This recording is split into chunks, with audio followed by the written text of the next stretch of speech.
Hello there, welcome everybody. Thank you for joining us for today's APMG webinar. It's Mark Constable here. I'm with the APMG team in the UK, and it's a pleasure to be joined by regular guest presenter Melanie Franklin. I'm sure many on the session will be familiar with Melanie already from previous webinars, but for those that may not be, just a very quick introduction. So as you can see, most of the details are on screen there. So Melanie's an experienced practitioner, author, trainer and consultant in all things Agile, project, program and change management. And she also does a lot of consultancy business through her Agile Change Management Limited company, and is leading with the fast growing continuous change community on LinkedIn. So a little bit about what we're talking about today. So Melanie will be focusing on the challenge of ensuring project deliverables that are adopted as new ways of working. I'm sure many joining us will be aware of the problem whereby many projects deemed a success once deliverables have been created, and I'm sure most will agree that's far from a complete measure of success. After all, what good are the new products, features or services if they're not successfully adopted by the target audience? And this is where effective change management comes in, of course, as a key supporting function to ensuring lasting results beyond the creation of deliverables. So before I hand over to Melanie, bear with me a few more moments while I cover a few logistics for the session. The first point to note is we are recording the session, and everyone that's registered will receive a follow-up email tomorrow morning, or tomorrow morning UK time at least, as soon as the recording is available online. Secondly, you've got the opportunity to submit questions at any stage throughout the webinar. So you should see something on your control panel where you can type your questions in. I'll be keeping an eye on those throughout, and we'll try and address as many as we can towards the end. Something that isn't on the screen, but do look out for in a few moments, just after Melanie gets started, and that's a poll. So we'll obviously warn you that that's coming anyway. And last but not least, we welcome any feedback, as that helps us with planning and delivering webinars in the future. Okay, I think that's everything. So without further ado, welcome Melanie, great to have you with us again, and it's over to you. Excellent. Well, we're going to be talking about successful projects, but before we do, I'm going to ask Mark to find out what role you are undertaking at the moment. So he's going to put this poll up, and there are going to be several points during this webinar where we ask for your feedback. So please get ready to use the chat function and to share your thoughts. I would rather, as much as possible, we created this as a two-way conversation. So use the chat function to have your say, and I'll be posing various questions. The first one of which is, what job do you do? Yeah, thanks. That's on screen now for everyone. I see majority have voted already, but I'll give it a few more moments.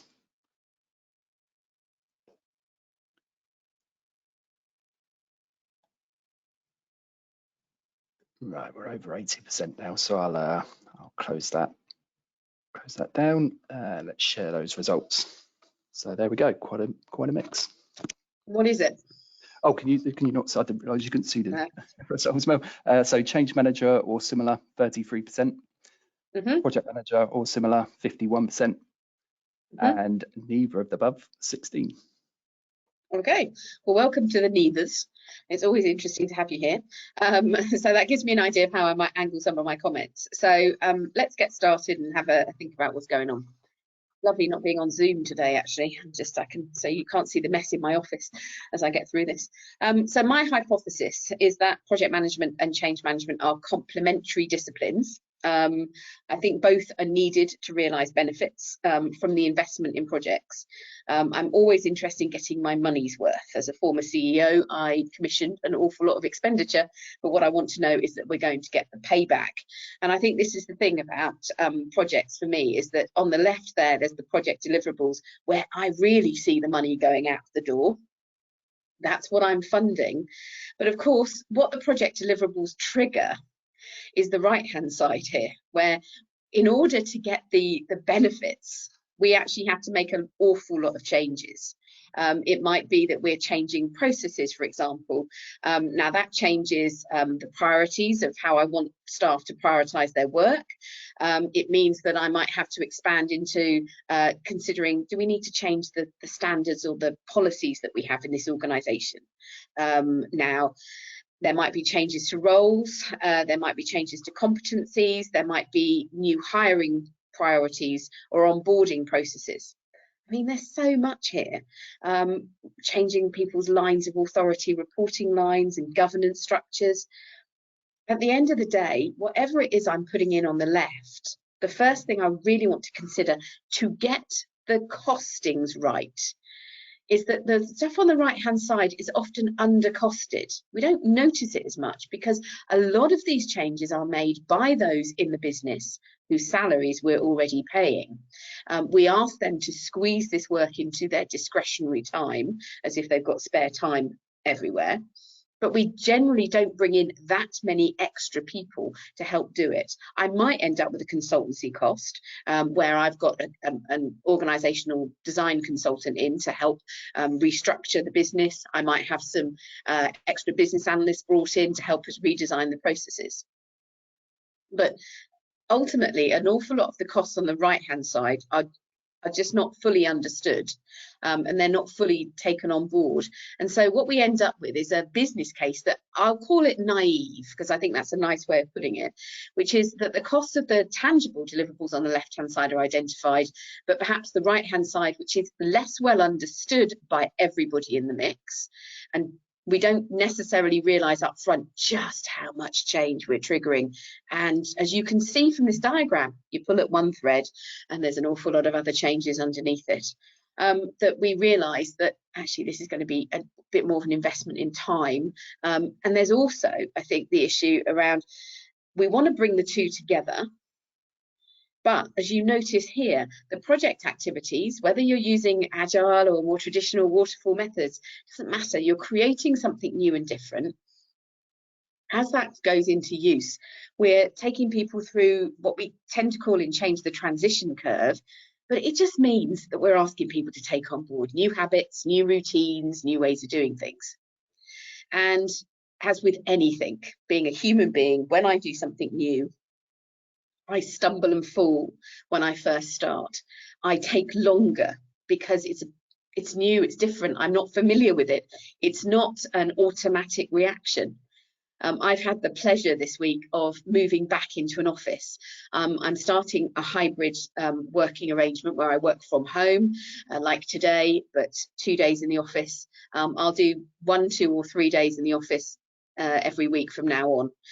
And you know, well, I used to fly around the world with just a very small bag, hand luggage only, flying into clients from everywhere, from North America all the way through to Australia. And yet yesterday and Tuesday, leaving the house seemed like it felt like I was climbing Everest. I was slow. I was thinking, oh, what do I need? Have I remembered everything? Oh, have I got the car keys? Where's my mask? And then sort of trying to feel my way through the whole process of getting up and running in an office again, with other people around, and the routines about hand sanitization and social distancing and how we make the coffee now. My productivity on Tuesday morning, it took me 2.5 hours to really kick back into work. Whereas, of course, if I'd been working from home, my routine of the last year would have been absolutely fine. So that's the thing about change, is that not only have we got the cost of creating all the new ways of working, but we've also got the productivity cost of what those new ways of working do to the business. It means we take our eye off the ball. I wasn't servicing clients for 2.5 hours on Tuesday morning. I was fannying about trying to work out which mug to use for the coffee and trying to work out which keys opened which bits of the office. It's just because it was new and different, and I'll get better. And if I keep practicing, I'll eventually get to the benefits that I'm hoping to achieve from this hybrid working, which is a little bit of socialization and a bit of distance between home life and work life. But it's going to take a while for that to kick in. So there are 2 factors at play here with that naive business case I mentioned, which is one of the reasons I'm so keen to make sure that we do join project and change activities together. Is that, first of all, we don't recognise just how much work is involved in change management, so we don't cost for it. The second thing is we don't realise just how much of a plunge in focus, productivity, and just general efficiencies that we will suffer as we start to move towards this new way of working. So we don't put that in as a cost to the business either. And finally, if we don't recognise all of that, we are often too optimistic about when we think the benefit's going to kick in. Because we think, oh, I've created these project deliverables. Hey, it's all up and running.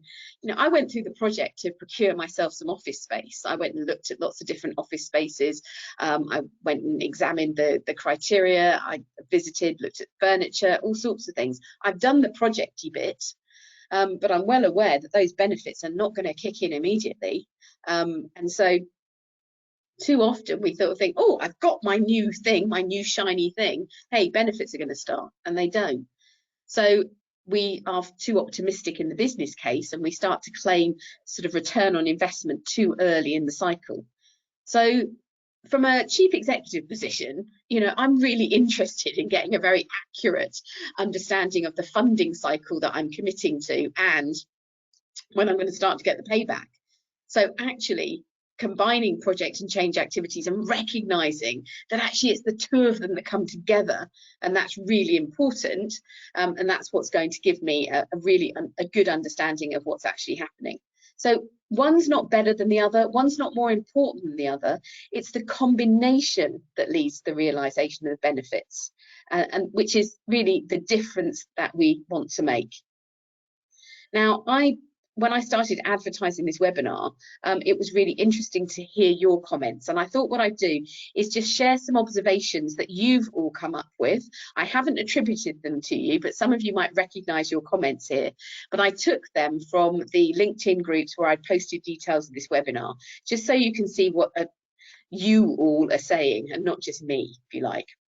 So the first comment here is that I really loved this recognition of the differences. As I said, one isn't better than the other, but it was really great that so many of you sort of started your comments with the differences. The project manager prepares the solution for the organisation, and the change manager prepares the organisation for the solution.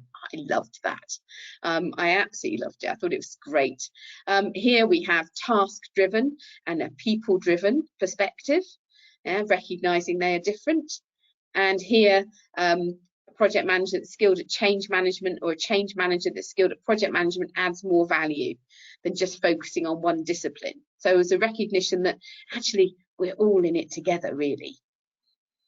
Again, I love these very simple, straightforward ideas, and I think when Mark sends the slides out and the webinar out to you, I think you'll find that these are things that you'll probably be putting across to your colleagues as well about, you know, here we have the mechanics and we have the behaviours.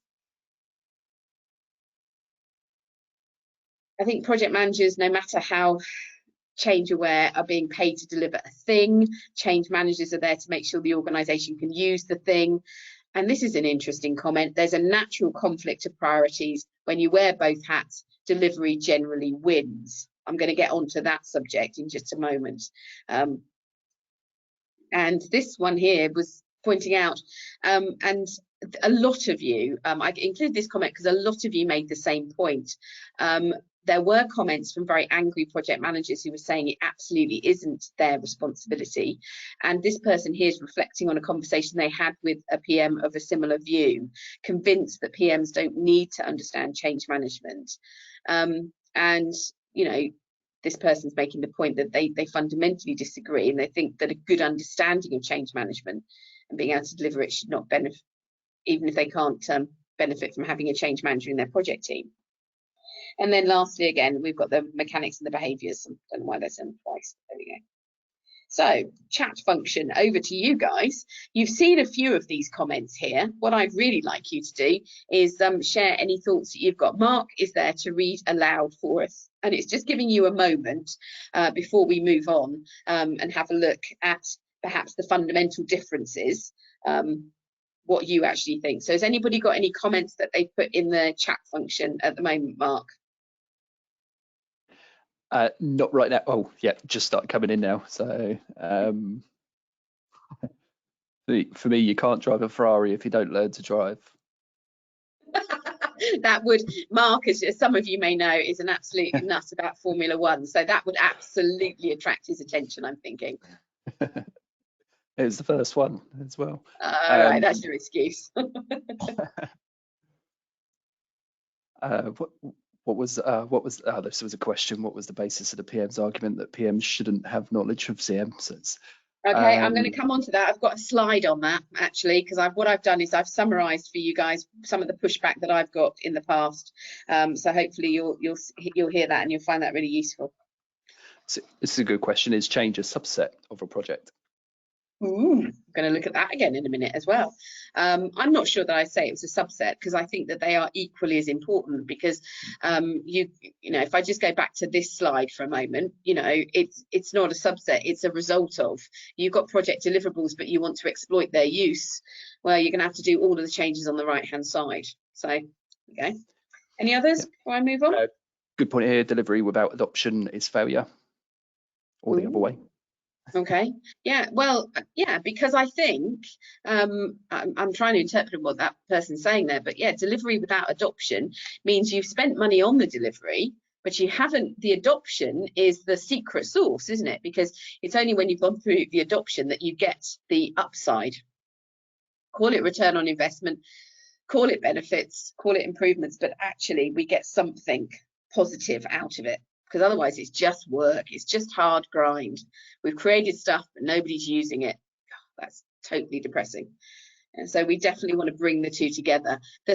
For me, I keep coming back to the fulcrum of the argument, you know, around which we spin, is realizing benefits. It's return on investment.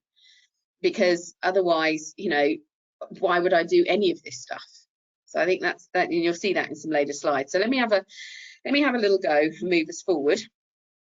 So for me, when it comes to, I mean, I've pondered this over the years, because I've led massive teams of project managers around the world. I've been responsible for project management in like 38 countries simultaneously. So I've had lots of project managers working for me. I have lots of program managers at the moment. I'm guiding a number of program managers through a complex set of projects, and I'm working alongside within their program, their change managers as well. So I live in this space all the time. And when I had to ponder this website, I thought about it. I thought, do you know what? There are some key differences, and it made me think of the quote from George Bernard Shaw, which was about the UK and the US, which is two nations separated by a common language. In a way, these things here, this is absolutely what it's about for me. So, for example, in the middle there, we have the solution. And, you know, we're still talking about the same solution. I can be in the same meeting, but actually the perspective on the project side is about how that solution works. So technical excellence, if you like, is driving the conversation. Whereas on the change management side, it's, well, yeah, but what difference will it make? How does this improve our ways of working? Similarly, with benefits, what I found is that, you know, when I'm trying to identify the business case from a project management perspective, I am very much writing those financial benefits on the basis that I'm trying to make sure the benefits outweigh the costs, so that actually this will get authorized. This looks like a really strong return on investment, and therefore we have the permission and we're allowed to spend the money and we can start the project. Whereas when it comes to change, I'm looking at benefits from a completely different lens. I'm looking for the benefits to connect with people, to make them think, yeah, I want to do this. Yes, I want to start working in this new way. So again, it's the same language, but it's very different perspectives. From a team perspective, I find this absolutely challenging. When I'm managing a project, I have a team of project professionals, each of whom have been selected because of their specialist knowledge, what they are going to create as part of that project team. It's a discrete group. If I'm lucky, they're all working full-time on just the one project. I'm not always that lucky, but they might be spread over 2, 3 or 4 other projects. But, you know, they're a discrete team and they're coming together to deliver my deliverables. Whereas the team that I'm running when it comes to creating the new ways of working is going to be everyone who has to work differently. And I'm going to have to pull in lots of different disciplines across the business that support them as well. So managers and staff in a particular function, maybe the operations team dealing with online customers, have got to change how they're doing something. I'll have to bring in human resources, learning and development. I might have to bring in the quality management team to help me write the processes. There's just so many. The team is, you know, everybody that has to work differently. So we're dealing with different numbers here. And also the other thing about that team is that, you know, in terms of commitment, so as I said, the project team may be dedicated time and they're being performance managed against what they're actually creating. And then you have with those that are impacted by the change, you know, their commitment is ad hoc. They're trying to fit it in alongside business as usual priorities. And to be honest, their contribution is not going to be performance managed. They are performance managed on business as usual. The contribution they're making to the project, to the changes associated with the project, are done on a best efforts basis. And that isn't true of my project team members, who it's their job to be a part of this project team. And then lastly, when it comes to troubleshooting, when I think of myself in this sort of project manager role, I'm troubleshooting, I'm monitoring sort of the work. Obviously the troubleshooting I'm doing is when things are running late, maybe they've gone over budget, maybe something's failed one of its tests, so the quality isn't quite there. When it comes to troubleshooting from the change management side, it's often I'm troubleshooting a lack of motivation, a lack of participation, the pull back to business as usual, which means that we haven't got any resources working on new ways of working. So a lot of this, you know, we're in the same business, if you like, but we've got very different perspectives. Now, a number of you in the comments before this webinar raised your sort of concerns about the fact that, you know, as far as jobs were concerned, too often organisations perhaps are asking for a job title which is project change manager or change project manager. And I think that we're going to get on to the fact that maybe there are some sort of fundamental differences between, as we said, between the roles. But I think what we can do is we can have thoughtful collaboration. Yeah. So when it comes to, you know, this can the roles be combined into this, whatever this hybrid title is, project change manager? It's working out that actually, in terms of who this person is looking after, there's the project team with all their technical experts, and then there's a change agent network, which is a volunteer network where people are actually working on business as usual, and that's their sort of key deliverable. What I have found, because obviously I've been in this situation numerous times, is that I'm actually involved in shuttle diplomacy, because what's happening over here is that I'm with the project team, I'm resolving any issues, and my decision making is I'm taking decisions on compromises because there's never enough time, or there's never enough money, or we have to change the order of things. We're not going to be able to deliver all the features and functionality we want to. So my decision making is taken up with those kinds of compromises, and also prioritization, that I'm having to prioritize what we focus on, what we put resources to, and what we're going to leave out. Whereas when it comes to being on the change side, I've got a different set of responsibilities and different set of decision making. I'm trying to generate enthusiasm, motivation, excitement, and participation. And when I'm resolving issues, it's because I haven't got enough people involved, that we haven't actually practiced the new ways of working. Maybe we haven't got representation from everybody who's affected by it. And what I find is that I'm shuttling back and forth all the time between these different roles, and that is the reality of my world. So I think, again, they're complementary disciplines. I can step into the role and do both and oversee both, but there are definitely different challenges. They are not one in the same thing. So if we are going to combine the roles, it must be a thoughtful, deliberate combination, recognizing that pull that goes in different directions. Now, if I am to perhaps get more of this sort of combination, more of the collaboration, if we can recognize that these are complementary disciplines, I'm actually going to turn my attention to the third of you now who are project managers, because I think that for our change managers, our project managers need something from the change management community, and I'm not convinced that we're actually delivering it well enough right now. And I think it's that what we have to do is establish what are the benefits of knowing about change management. What will change management do for us? So effectively, what I've put here is a benefits dependency network. Those of you that have been on the Agile Change Agent course will know this technique. Really simple. We just put whatever it is we're thinking about on the left-hand side, and we do so what. So, what does this do for me? So understanding change management. What does that do? Well, it understands the effort triggered by a project. So I think that's one of the benefits. If I understand the efforts triggered by a project, then I can get improved relevance of stakeholder communications.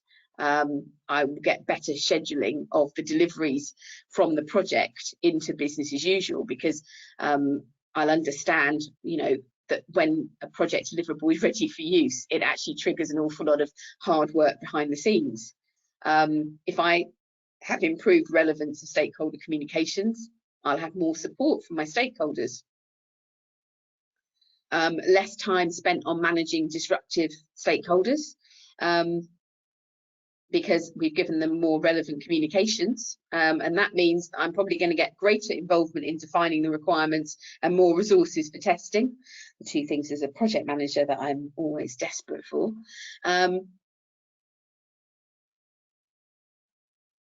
I get increased usefulness of the project deliverables because I've had more from the business in terms of involved in defining the requirements and testing things out.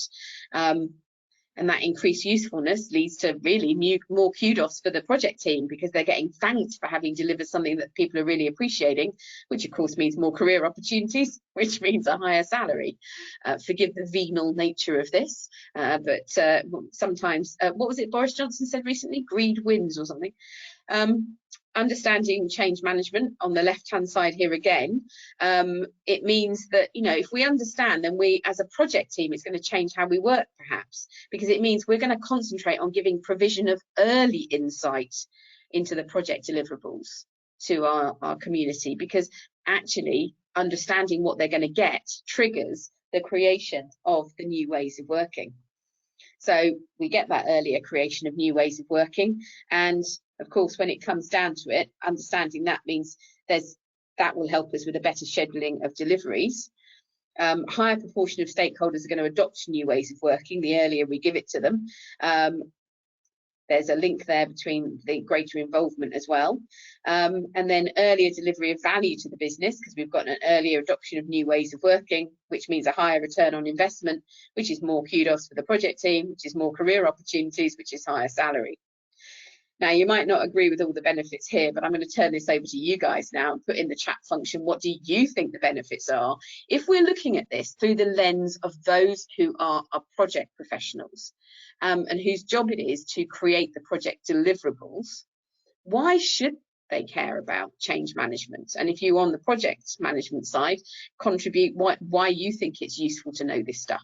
I mean, after all, you did turn up to a webinar to talk about it, so I'm guessing you have an interest. But I'm really interested to hear what you think these benefits are. And as I said, we've seen Mark in action already, so he's pretty good at reading out your comments. So have no hesitation in throwing in your ideas. This took me just a few minutes to come up with, possibly because I live and breathe this stuff anyway. But I thought it was just really important to sort of think, do you know what? As a change professional, I need to be advertising the benefits of my profession to those I want to work most closely with. And see, in this case, I happen to be talking about the world of project management, but equally, I might very well be making the case about proper change management back into the business, and why they should take a real interest in learning how to manage change and how to help create new ways of working. But in this case, we'll talk about project managers. So Mark, have you got any benefits that others have come up with? Yes, plenty coming through, Mel. So let's start with this one. More respect from the end users of the change who are affected by it. Yeah, more respect. And if I were playing with this one, then more respect means that there is a higher proportion of stakeholders adopt the new ways of working because they feel comfortable. They feel like their needs have been taken notice of, that actually we're taking it seriously when we're changing their ways of working. So yeah, love that one. Thank you. Yeah, and on a similar note as well, if confidence, trust in new ways of working is increased via change innovations, and that breeds other benefits such as the decreases in costs and speed of adoption. Yeah, I agree. Confidence and trust, very important words right now. And where I have come into projects where perhaps there is a great distance between the project and the change side, I don't think anybody's a winner because it leaves, it's just users are looking up. Those who are going to have to work in new ways are looking over and thinking, oh, mummy and daddy are arguing. I'm going to have to take sides, and that doesn't create a sort of an environment of trust and a belief in everything's going to be okay, which actually is something that if we are going to get to fast realization of benefits, confidence is going to be a key fuel, if you like, for driving people through the transition curve. Remember, if I had any doubts about whether or not this hybrid working that I've moved to is going to deliver some benefits, I would have gone yesterday, oh, I can't face driving into work again. Oh, I'll just work from home. It's much easier. You know, I would have stumbled and fallen at almost the first hurdle. Change takes confidence. So whoever came up with that one, that's a brilliant one. What's next? So next, I find understanding change management makes me more sympathetic to stakeholders and improves my relationship building skills. Yeah, I think that's what I was putting up along the top there. The more we understand what the impact is, I think we get higher quality stakeholder communications because we do write more empathetically. We are able to walk in the shoes of those who are affected by what we're doing. And we can sort of give them the right level of information. There's a flip chart I used to draw, and I do it as a PowerPoint slide, an animation. But it's about perspective, and it's recognizing that perhaps my users are not excited by the project. In fact, they see the project as an interruption, a disruption to their very happy sort of business as usual environment. So recognizing that I'm actually somebody who's causing them pain potentially, I'm causing them to have to put more effort in when they're already tired. I want to be that empathetic person because in that way, perhaps I'll spend a bit more time trying to get them excited about the change. What else you got? I like this next one. It allows you to marry perceived benefits of stakeholders, i.e. the recipients of change, with actual deliverables, i.e. the project team. Early on. Yeah. Because there is perception and there is reality. Yeah, I love that one. Excellent. And a couple more? There's one I particularly liked as well. Where was it? There was nothing more frustrating or demotivating for a project team than to deliver something great that no one uses. Yeah, it just feels like, why did I bother? This is a nice point as well. I've always seen change managers as champions for the end users. Oh, that's a nice one. Yeah, we like that one. And a couple more before we move on.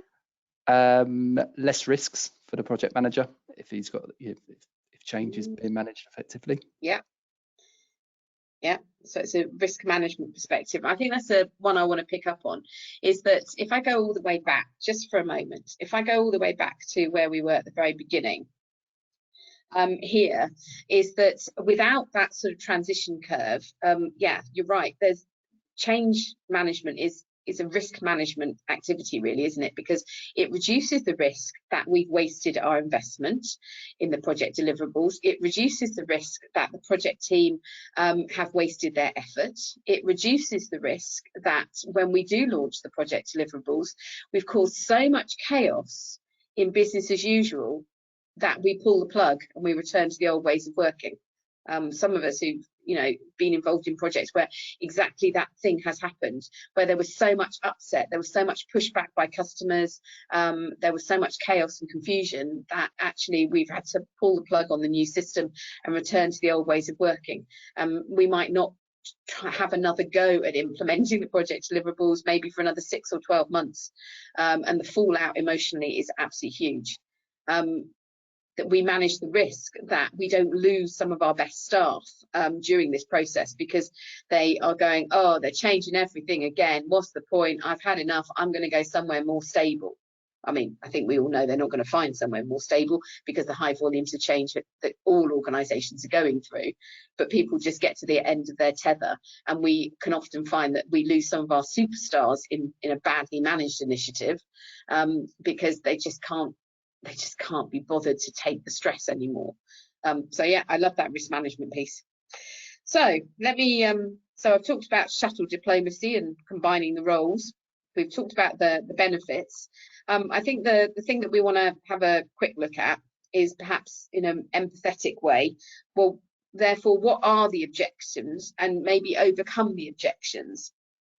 I do work with project teams. I had a man once who his projects were launching satellites, and he basically thought that anything I was saying was completely irrelevant to his role, and he was furious that I'd even suggested. I've never forgotten him, because he was so angry that he went sort of purple in the face, and he was absolutely apoplectic about the idea that he accused me of trying to ruin his life because I was widening out his responsibilities, and he was already incredibly busy. Now, I think, let's be honest, I think the reaction was probably something where it might have been building up for quite a long time, because I think actually at the root cause of it was the hint there of me ruining his life because I was adding to his responsibilities. He obviously just could not cope with the level of work that he had at that point, and therefore there was clearly an issue in his own organisation about him being sort of looked after. But it's always stayed with me, because that's an extreme example, but I do get this pushback quite a lot. So some of the things that perhaps this is not in the scope of my role, and I think, well, hang on, yes, it is, because actually making a positive difference, that it's the benefits is really what you're paid for. And I think that is something that this comment is angled very much towards sponsors of initiatives, because it goes back to what is it that you're sponsoring? You're sponsoring the creation of the benefits. You're not sponsoring the creation of project deliverables, because as one of our contributors just said there, project deliverables that aren't used are worthless. So there's going back, and actually the sponsor recognizing that actually they are actually sponsoring a more holistic initiative. Both the deliverables and the new ways of working combined will give them the benefits that they are responsible for. So I think sometimes when people say it's not in the scope of my role, I think it's something that the sponsor can gently point out to both sort of sides of the equation, if you like. I'm not measured on this. Well, yes, you are, because the return on investment is always a measure of the project. But this is a difficulty in that, when I hire project professionals, that I hire them for the duration of creating the project deliverables. And one of the difficulties is that they are then reassigned to the next project, either within the organisation I'm working for, or if they're a contractor, they're off to the next project. They're not around to see over the next 3, 6, 9, 12 months the return on investment that their project deliverables are creating. I think it's easier in an agile world, because actually during the agile life cycle, they are starting to see the payback of their earlier pieces of work actually going on stream. So I think there's an advantage, another sort of hidden advantage to working in an agile way. But certainly, I will always say to my project teams, you are measured on this. It is your responsibility. This is the responsibility of the users, not me. Well, I think it's a collaborative element, and you benefit from I think this is something that's really important to me, is that a lot of my project colleagues, my project manager colleagues, are excellent planners. They are very good at making order out of chaos. And with the amount of sort of knock-on effects that creating new ways of working has, there's a high volume of activities that have to take place. And actually my project management colleagues have some brilliant planning skills, which actually those within the business would really benefit from, trying to shape up a sort of plan of all the change activities. Actually, project managers have a huge amount to offer in this space. So I want to make it a collaborative activity. And then finally, I haven't been trained for this, and my argument is always, but you're human, you have experienced change, you know, so you can be empathetic, you do know what it feels like, and therefore, if you know, if you want tuning up, we can train you, we can provide information, don't worry. But you know, I think change management is nothing more than we're creating new routines, new habits, and we're all doing that all of the time. So I think we all have something in common. What I want to do is turn to you guys now and just hear from you. What do you think? You know, whichever side of the coin you're on, if you're somebody in change who's experiencing pushback, tell us what that was. If you're in projects and you're thinking, I'm still not sure I should know anything about change management, tell us why you think that is. So any comments that you want to put through to Mark now, to, you know, these are my top 4. But I am used to people telling, it's not my role, this is not my responsibility, this is somebody else's responsibility. I'm not incentivized for this, I'm not measured on it, this is not in my job description, is really what they're screaming. I'll have people who from the project team are sometimes feeling that by asking them to consider the wider sort of usage of their project deliverables and what will need to change in the business, I'm in some way denigrating their technical expertise. And this is what the guy with the satellite was talking about. I build satellites, how they're used, who's using them, and what they're doing with them, and what data they get from there is their problem.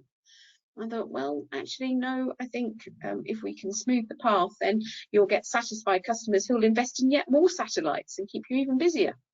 But I don't think the knowing about this is harming technical expertise, but I think sometimes some of the objections are on that basis. But I want to hear from you guys, really. What do you think? So again, Mark, have you got any comments in there? Any examples of pushback that others have had? Yeah, lots coming through. So a perception that it's not a big deal because PM does not understand the scope. Okay. Tell me that again. PM doesn't understand. Yeah, perception that it's not a big deal because PM project manager does not understand the scope. Oh, so it's actually change management is not a big deal. We don't take this. We don't spend some time on this because actually, what the person's saying is they don't really realise just how much is involved in change management. So they think, oh, change management is not a big deal, when actually it's a huge amount of work on a par with any project creation. Okay, that's a good one. Yeah. So it's a lack of understanding. Yeah. Yeah, you've touched on this already, but PMs can be reluctant to engage with a change manager because they think the project is theirs. Okay, yeah, an ownership issue. Loving that. Thank you. BAU deliverables take priority.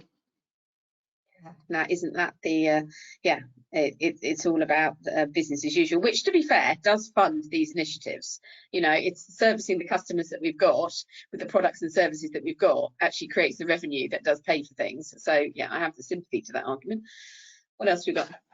This is an interesting one. Some of our PMs are so technically minded that they really don't want to have to think about people and their messy feelings. Fair point. And so I think sometimes the diagram that I showed you at the start of this webinar, I've had some success with in those sorts of situations, because what you can see here on the right is that I've created almost a network diagram of all of the things that, I mean, obviously this is a small excerpt, I can go into a lot more detail, and sometimes I will do. I have a group of engineering project managers.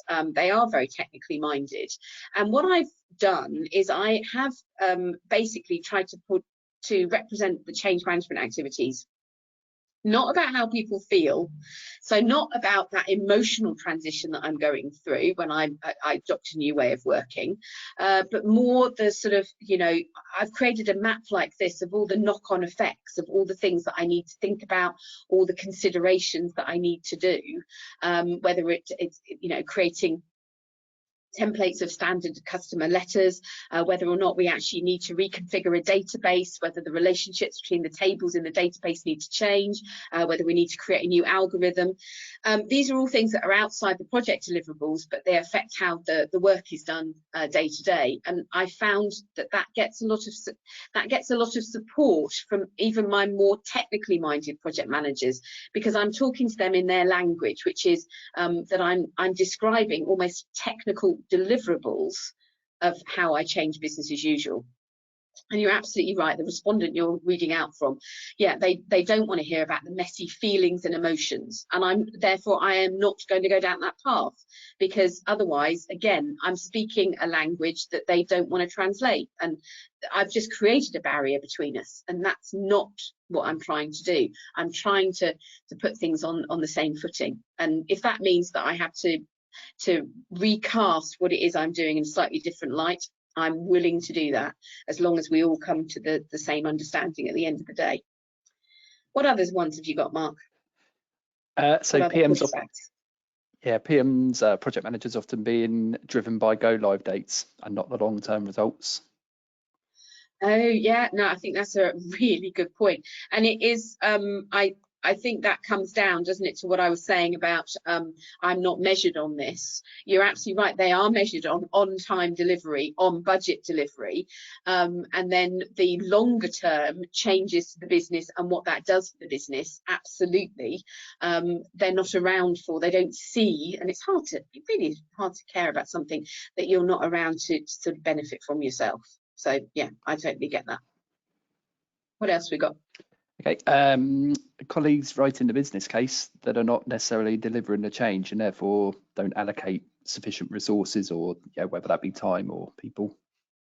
Yes, absolutely. And as I said at the beginning here, this is why I use the phrase the naive business case, because it is a gentle reminder to those that are writing a business case to get the authorization, that I will come back and hound them if they put together a business case that says they just put in the project expenditure, then what they do is they claim all of the efficiency benefits, the revenue increases, the cost savings.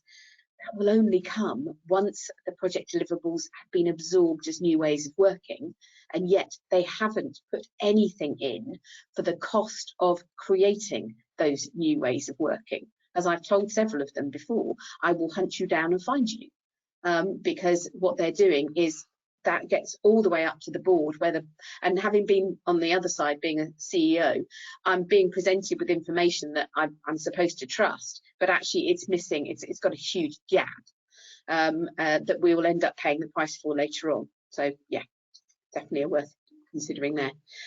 Couple more.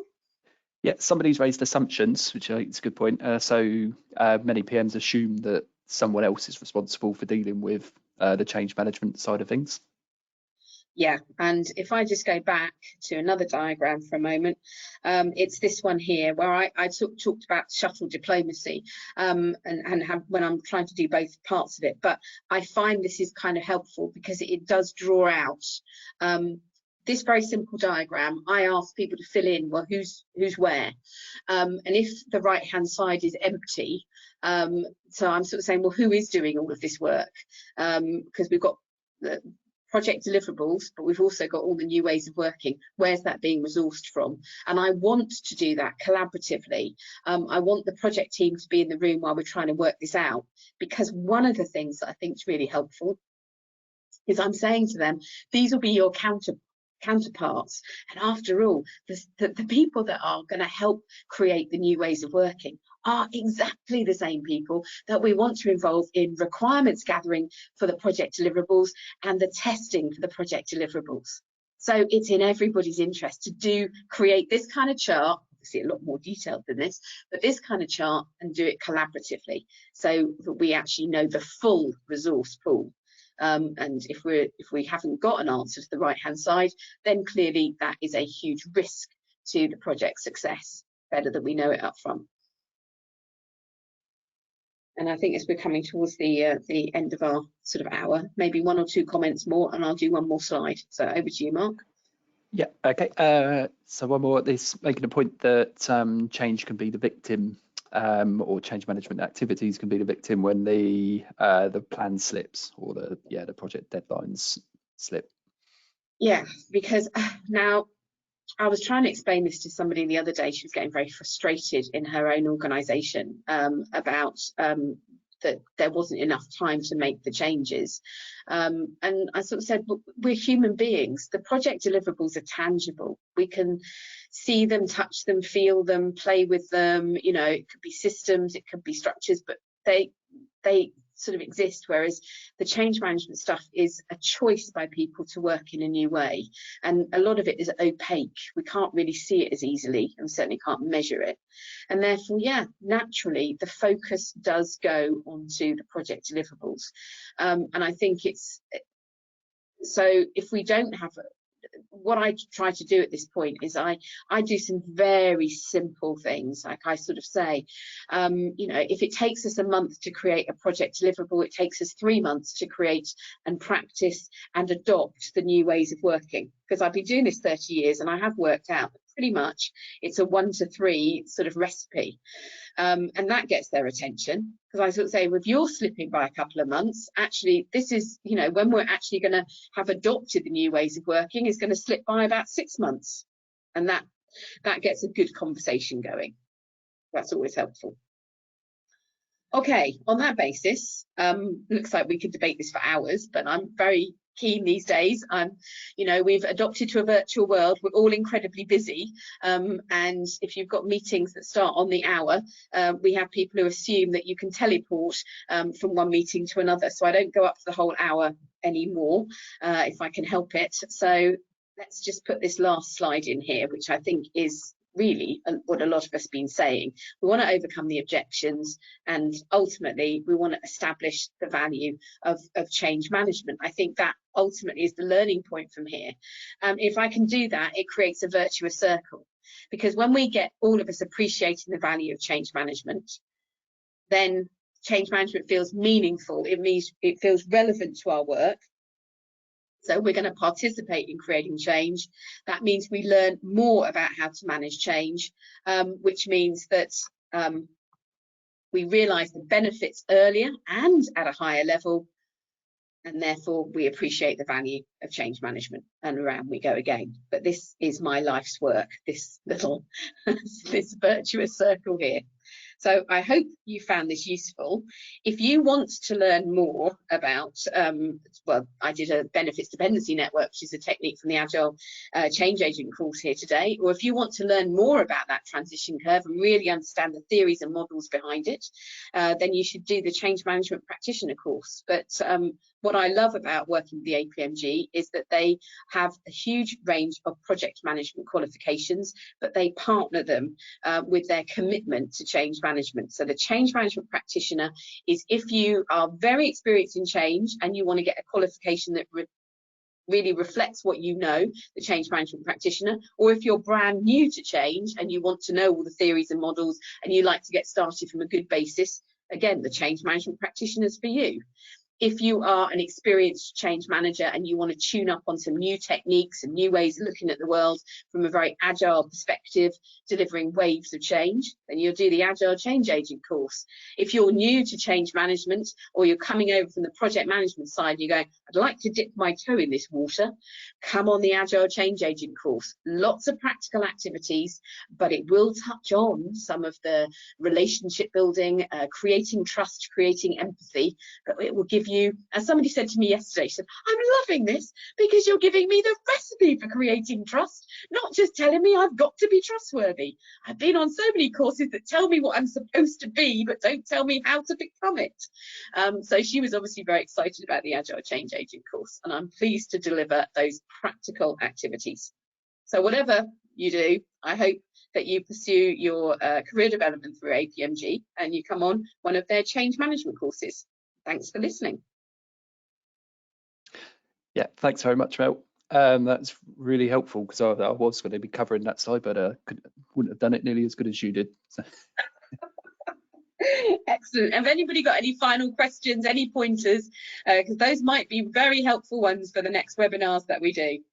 While Mark's having a look and see if there's any of those, if you want to get hold of me, you can always get hold of me in LinkedIn.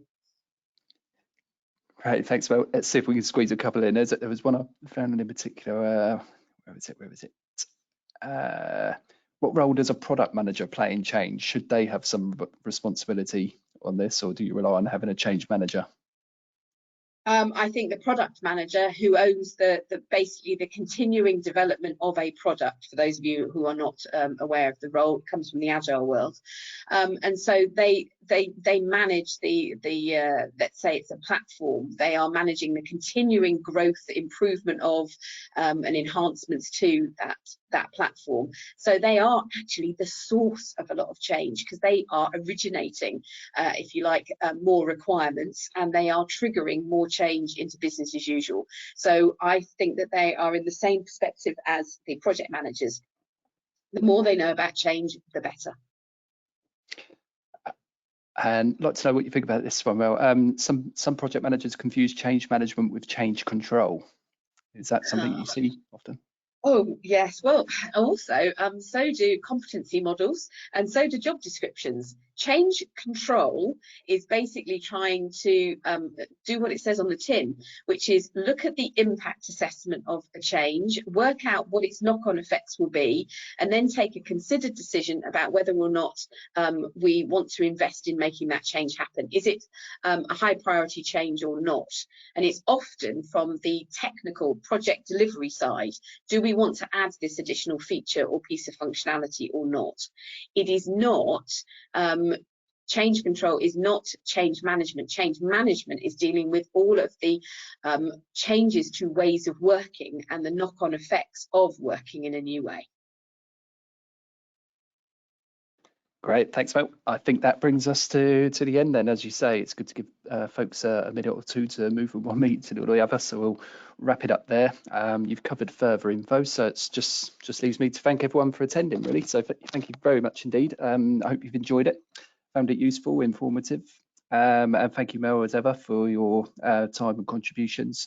Really great. And I'll just finish by reminding folks, because I did see a couple of questions as well along these lines, but we have recorded the session, and everyone that's registered will receive the follow-up email tomorrow morning UK as soon as the recording's online. So that's it. And I know a few of you are going to use it as a jumping off point for some of your team meetings. So get the recording off Mark, and I know you're going to use it as a starting point for your own conversations. So thank you. Have a good evening. Thanks again, everyone. Hope to see you again on future webinars. Stay safe, enjoy the rest of your week and the weekend ahead. Thanks, everyone. Bye-bye.